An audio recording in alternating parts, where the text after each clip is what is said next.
Bonjour, vous imaginez la fierté du député de Bordua qui voit cette belle statue ici. Je salue la première ministre, heureux qu'elle soit parmi nous.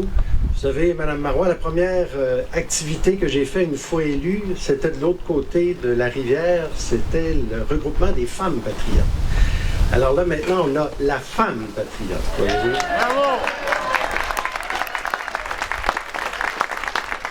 Je veux saluer l'ancien premier ministre, M. Bernard Landry, qui a beaucoup fait pour la cause des patriotes, on le sait.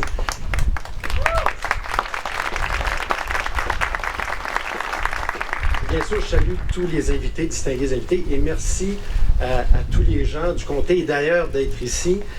Moi, je vais vous dire que, écoutez, dans 10 jours, il y a un nouveau gouvernement qui va siéger à l'Assemblée nationale, qui va défendre la démocratie, combattre la corruption, voter des lois et éventuellement adopter un budget. Ben, tout ça, c'est possible à cause d'hommes, de femmes qui étaient avant nous, et dans ce cas-ci, de Louis-Joseph Papineau, parce que c'est un grand parlementaire, parce qu'ils ont fait une bataille, les patriotes avant tout, dans un parlement pour s'assurer qu'on puisse, dans cette Assemblée nationale, voter, dans ce parlement à l'époque, voter les subsides. Donc, d'être assuré que l'argent passe par un filtre qui est un filtre démocratique. Et il y a eu une bataille importante. Alors, c'est aussi, et c'est beaucoup à cause de la lutte de cet homme et de tous ceux qui étaient autour de lui, que nous avons aujourd'hui un Parlement qui vit dans sa démocratie. Et il faut continuer à aller dans ce sens-là. Des valeurs importantes que Louis-Joseph Papineau a portées, que nous devons continuer à porter, le courage, la ténacité, le patriotisme.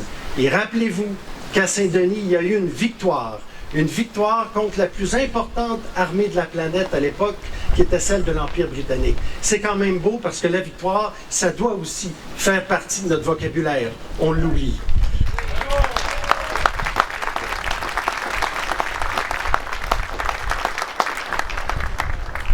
Je termine en vous disant qu'une nation est plus solide quand elle est capable de célébrer ses héros, de se rappeler son histoire.